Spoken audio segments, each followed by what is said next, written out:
pulls things together along with Carl Weinberg's wrap-up. But I'm just going to introduce John White, who actually needs no introduction in a way. He's the person that gets the call when something pops up in clean energy that needs a comment from a policy or experience perspective. And John, among other things, is the director of the Center for Energy Efficiency and Renewable Technologies, and has been doing good work in the policy arena in California for a long time, and I won't say how long. And so, John, take over here.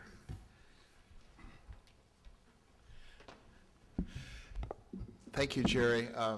I'm honored to be asked to participate in this meeting and to get to see some old friends and colleagues, especially Jerry, who's really one of the quiet inspirations for doing things the right way, and really has added a lot of value in the course of his time with the peer program at the Energy Commission, but also in a variety of capacities at PG&E and at DOE. And so we're glad that he's close by in UC Davis, and he's the reason that I came over today, because I think when he says we're going to have a good conversation, and I usually find him to be correct. So what we're going to try to do with this panel is we've got a very interesting and diverse group of people on this panel, and I'm going to ask them to introduce themselves since my level of preparation is poor.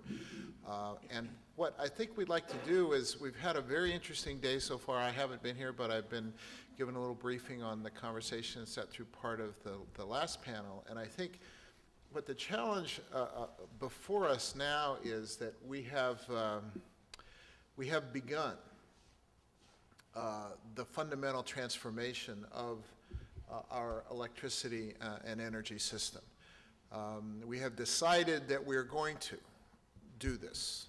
I don't think we're debating so much about whether to try to maximize the amount of renewables on the system and to integrate them successfully, but there is some question about how and when and how much it's going to cost and how this all fits together. So what I'd like to do is give a little metaphor that I've borrowed from a friend of mine that I think gives a lay interpretation of it, and it's that I think what we're trying to do here is to build a symphony orchestra, and we're going to try to get the instruments to play together. And as was said in the previous panel, all of our instruments, all of our technologies have strengths, and they all have weaknesses. And the key for the advocates of the particular technology is to be careful what you say about the other guy, because he's going to be able to say something about you. Okay, the wind guy's got to worry about intermittency, or as we like to now say, variability.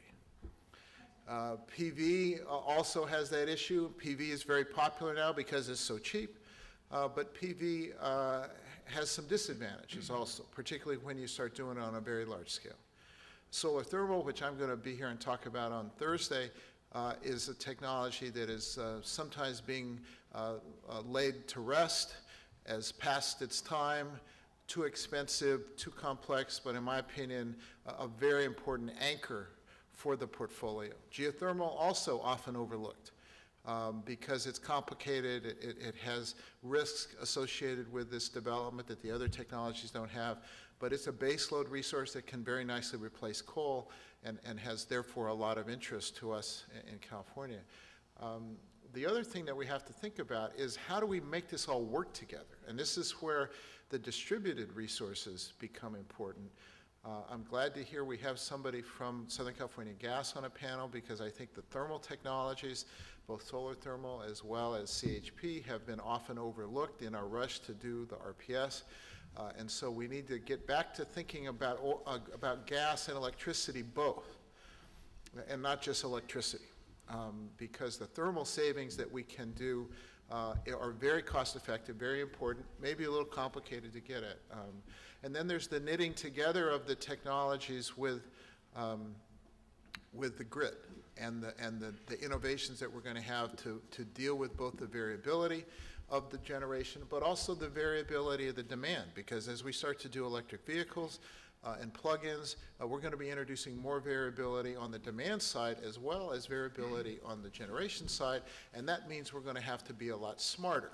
Now, whether it's smart grid meters or not, I think something's weird about PG&E because they're the only ones in this country that seem to have the inability to persuade their customers that this makes sense. But that, I think, has something to do with PG&E's shortcomings with regard to dealing with their customers. And maybe if they hadn't been so rough on the folks out in Marin about the community choice aggregation, maybe the folks out in Marin wouldn't be so hesitant to trust them on the meter. So I think we have to recognize that public confidence is important to maintain throughout this process.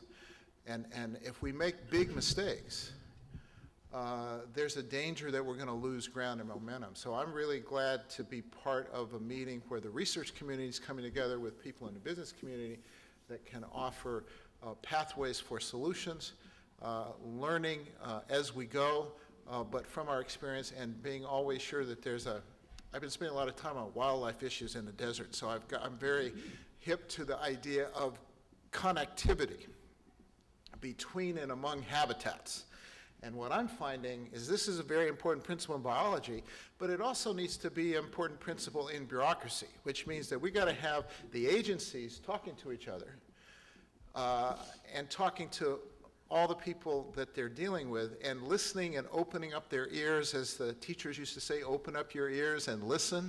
So we have to do more listening, maybe less talking, and so I'm going to stop with that introduction and ask our panel to basically go down and introduce themselves from right to left and take about 5 minutes and reflect on some of the thoughts that come to mind today after sitting here and listening to the first part of the program, and also a little bit about the work that you do. We have a very good group of people with lots of different technologies and focus, and I want to be sure you get a chance to talk about the part of the work that you're doing that you think is important, as well as what you learned today. So with that, I'd like to ask our first panelist to start.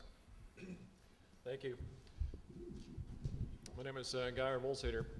I run a consultancy in Arlington, Virginia called Green World Advisors.